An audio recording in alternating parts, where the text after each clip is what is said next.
Good day, everyone. This is Dr. Trashbag back with another video. I saw that there is a update for Stellaris 3.4.4. This apparently is the last update for Cepheus, is what I've heard online.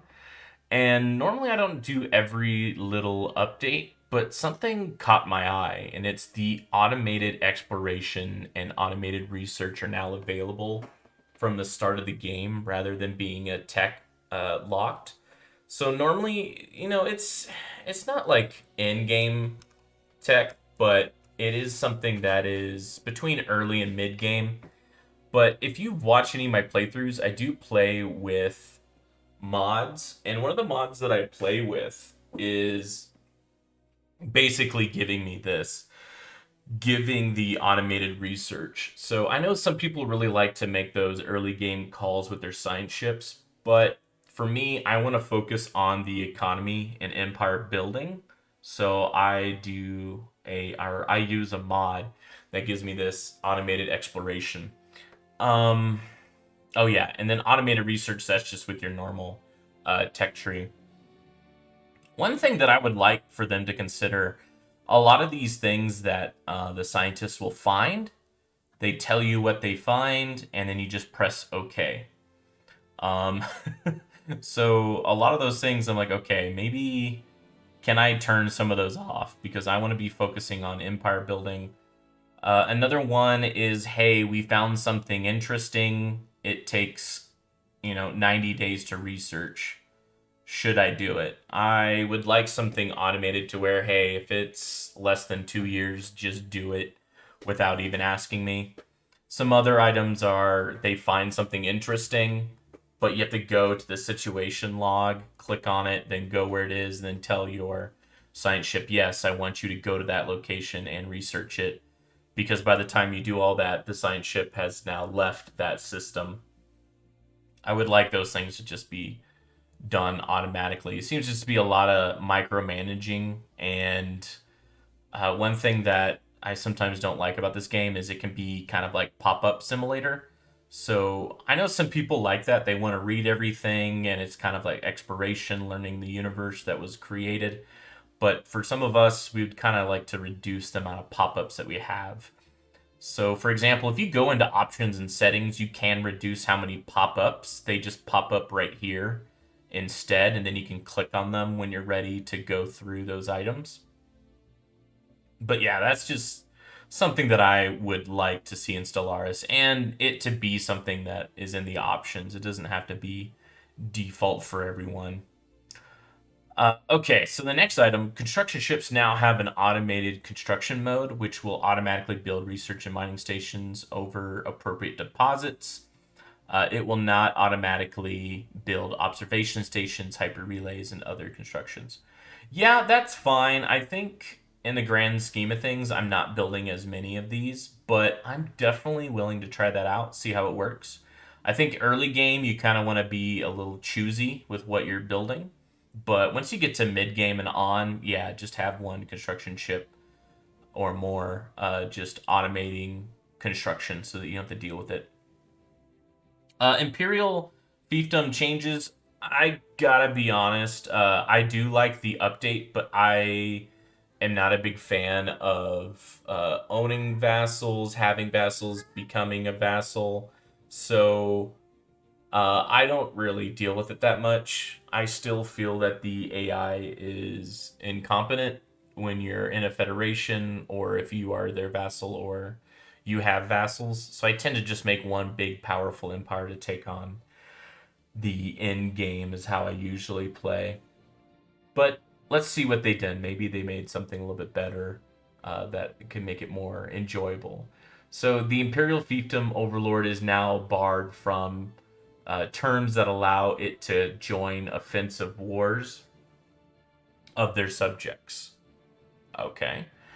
Every member of the Empire that does not start with the Overlord nearby will start with a small Overlord colony outpost in the vicinity. The Overlord Empire will be connected by derelict gateways that the Overlord can use, but which become ruined once the Civil War starts. Something was changed so that the players can remain loyal to the Overlord when the Civil War begins. If they so wish, the AI will always go independent. Interesting. I do like the being able to break off and become independent.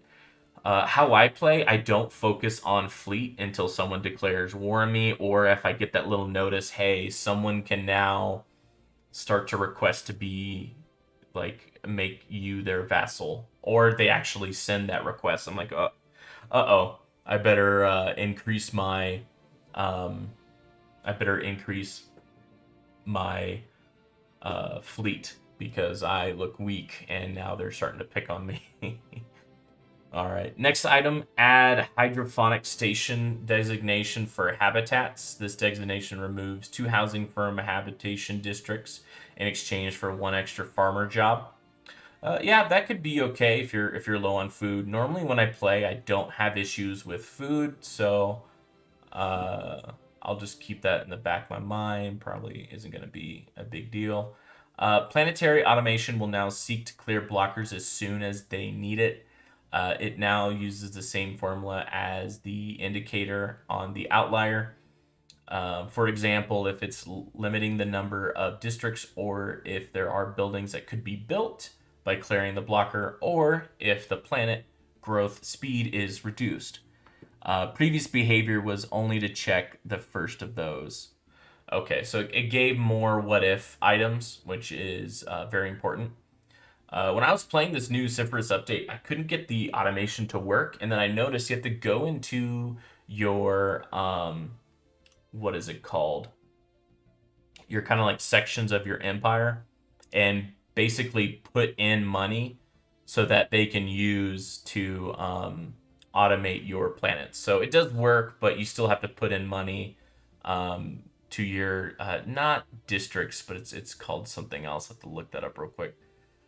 But yeah, just remember to do that. And I think by mid game to late game, you have a surplus of energy or minerals to do so. So it's not a big deal. You just gotta keep up with it.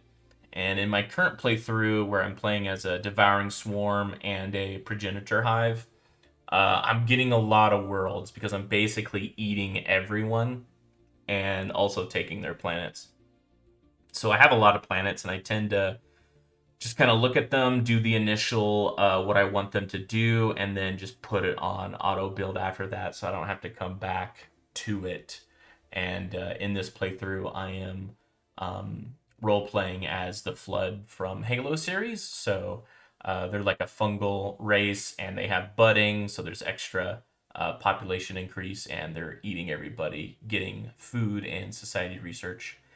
And fun to note, if you take over a world that's all machines or some machines, you get alloys from those machines. So I thought it was going to be a negative taking over a machine empire.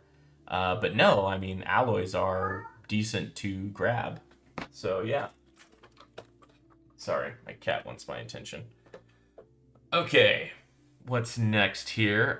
Made some clarification for the Shadow Walkers, so it's clear what asset you are getting from them and how the planet modifier works. Okay, yeah, knowledge is power. I'm glad that we're getting more information there. Criminal population will no longer reduce the efficiency of criminal syndicate branch offices. That seems beneficial if you want to go down that route. Added quantum catapult event art. Okay. Added hyper relay event art image. New Overlord music track will now play in the main menu. Empires created by releasing sectors. Sorry, that's the word I was looking for. Sectors. Make sure that your sectors have money in them, so that way your planets that are on um, automation can actually do what they need to do.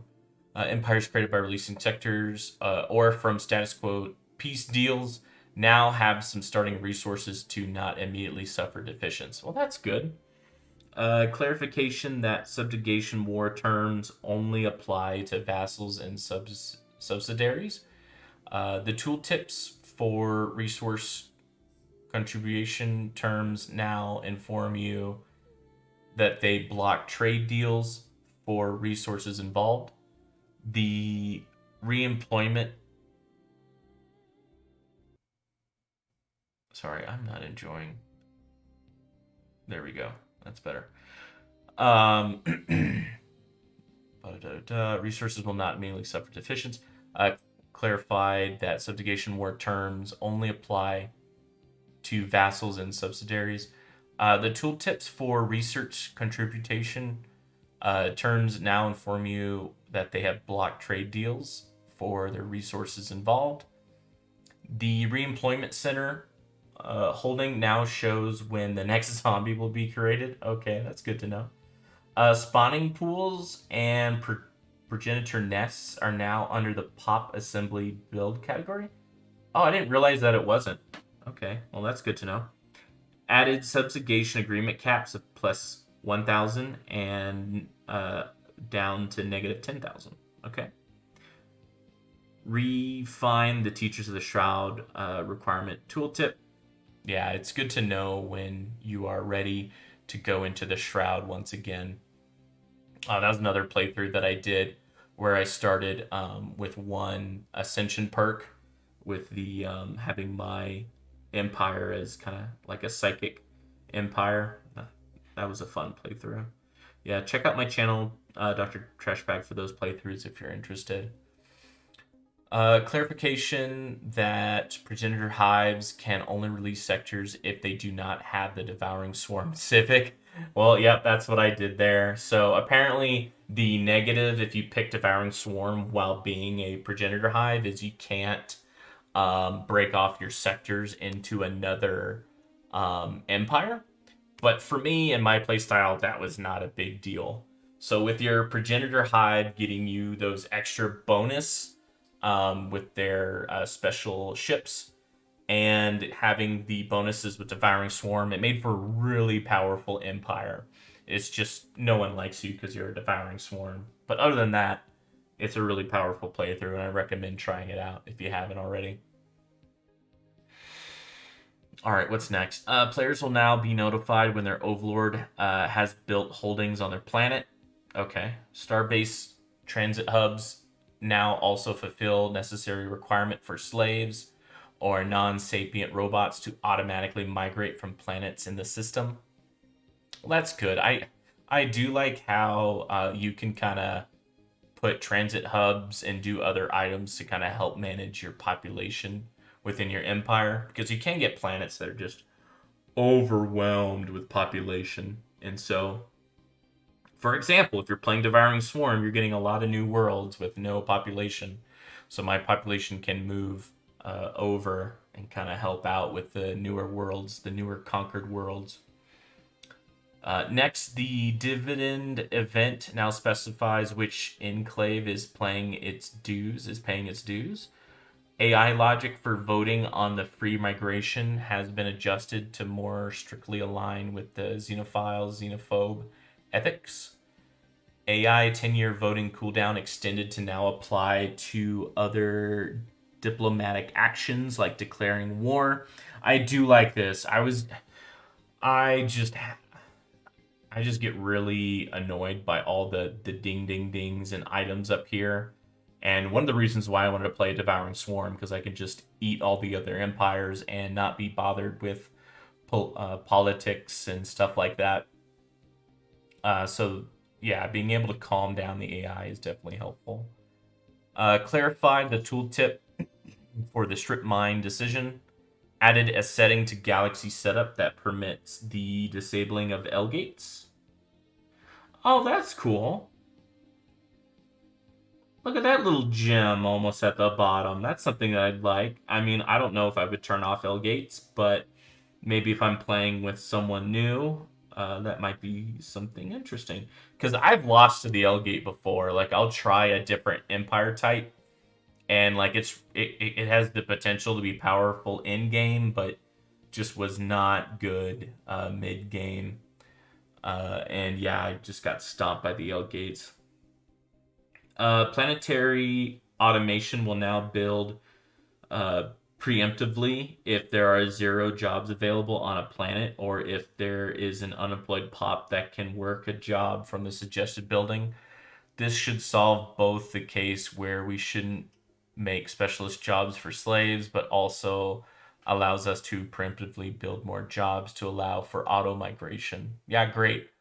This planetary automation is great. I've played some other space games, like Endless Space, for example, where you can put planets on kind of like auto build or auto, take care of your planets so that you can focus on other things. Because when you're playing a empire where you're taking over tons and tons of worlds, or you're building tons and tons of habitats and ring worlds, you might want to not have to micromanage them. Because for me personally, once you get to the end game time frame and you're micromanaging 15, 20, 30, 50 planets, it just gets old.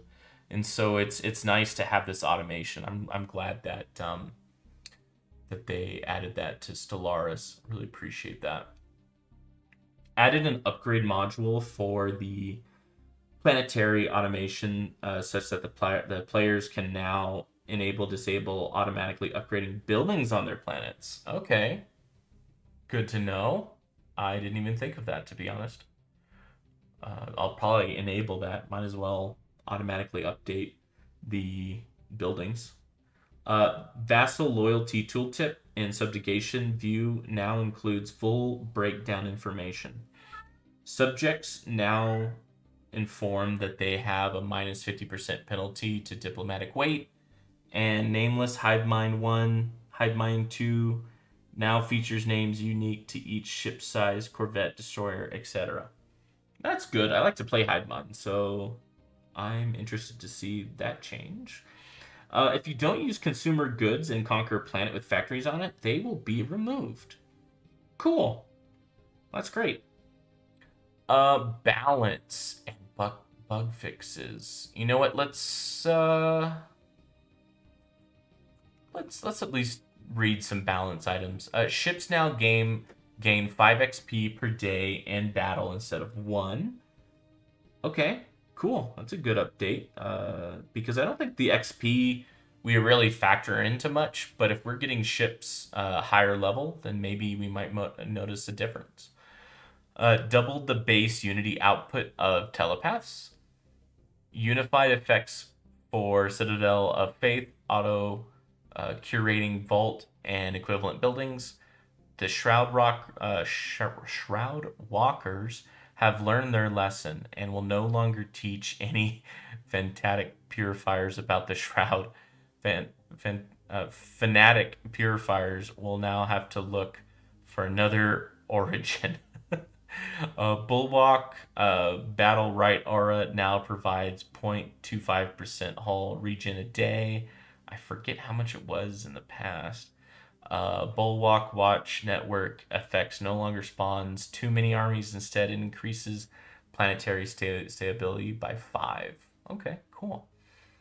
Being an Overlord now impairs a negative 1,000 penalty when attempting to subjugate other Overlords diplomatically. The Ministry of Science and Vigil Command now have an empire limit of 1. The upkeep of Overlord Beholder jobs now scale with the tier of the Bulwark subject, and thus increase the defensive platform cap. Rework the Ministry of Science holding. It no longer provides increased research speed for the Overlord depending on the number of science ships in orbit of the subject's planet. Instead, it now gives subject researchers or calculators or brain drones research output for the Overlord. Nice. Definitely want more science, and this seems to be one way to do so, with an appropriate increase in upkeep. Okay, that's fine. In Orbital Assembly Complex, now increases the effects of modules built on the planet's orbital ring. Cool. I really do like the new orbital ring factor. Kind of gives me something mid-game to start adding to my planets to make them even better. Personally, I tend to focus on getting my orbital rings focused on making more resources. Maybe not necessarily more districts, but more resources. And it does provide a little bit of defense, but I tend to not focus on defense with them. Let's see here. Habitation modules provide plus 0.5 building slots. Orbital shipyards gain +1 shipyard capacity, and orbital anchorages provide +2 naval capacity. Okay. That's fine. Planetary defense guns and batteries support +1 defensive platforms. Oh, that's actually pretty cool. Yeah, so you can build planetary defense guns and batteries, and that can support an extra defense platform. That's good to know. Have the hull and armor regen provided by the regenerative hull tissue, nanite repair system, and nanobot cloud, mercenaries, and devouring swarm. Interesting. This will also affect the regeneration of leviathans and other entities that make use of ship components. Okay, so the regen has been essentially nerfed by half. I mean, that was one of the reasons why I like the Devouring Swarm is we get a good hull and armor regen, so then I can put something else in the A slot. You know, either more evasion/speed or more accuracy. But it looks like that is not going to be as good anymore. Retrofitting ships will no longer pay out the resource left over after the retrofit costs have been applied. So whenever I start a game, I retrofit my Corvettes to just get a little bit more alloys to get an extra assigned ship. So that might have been removed. Shoot. Okay. Effects that granted modifiers to ship upgrade costs have been replaced with other modifiers. It should no longer be possible to be put in a situation where it's cheaper to build empty ships and then upgrade them than to build the intended design right away. Yeah, that seemed kind of cheesy. Significantly reduce the amount of time it takes to build ion cannons. Okay. I don't think I ever really build those. Reduced um, weighing, reduced weight for clerks as pop seem to really want to work as them intended of miners. What? Reduce weighting for clerks as pops seem to really want to work as them instead of miners. Am I just reading this weird, or is this just a bad sentence? Like, that doesn't make sense to me. Okay. Merc dividends no longer give ships when the patron is near or above their naval cap. Moved bonus research storage for silos and tech global production strategy to tech construction templates. If you declare a force ideology war on the Empire, all non-Gestalt overlords and subjects that are called into war will also be subject to force ideology effect. The traditionalist faction in empires with the teachers of the Shroud origin now approves of the following the teachings of the Shroud makers. Okay. All right. So there seems to be a lot of bug fixes. I don't really want to read them all, but it seems to be a lot of items for basically things that were added recently, like the mercenaries and progenitor hive. A lot of stuff with like being a vassal and this and that. Um, okay, AI will no longer stop all of its colonization during late game crisis. Interesting. I didn't know that they do that. The Khan should no longer be hostile to mercenaries. That's interesting. Okay. Yeah, admirals no longer abandon their posts on leased fleets. I saw another YouTuber having that issue. He was trying to beat the game with only mercenary fleets, and the admirals never wanted to stay. Interesting. All right. When an orbital ring is destroyed, the planet owner now gains ownership of the ruined ring immediately. Interesting. Uh, just seeing if there's anything that interesting. so far. Nothing too amazing.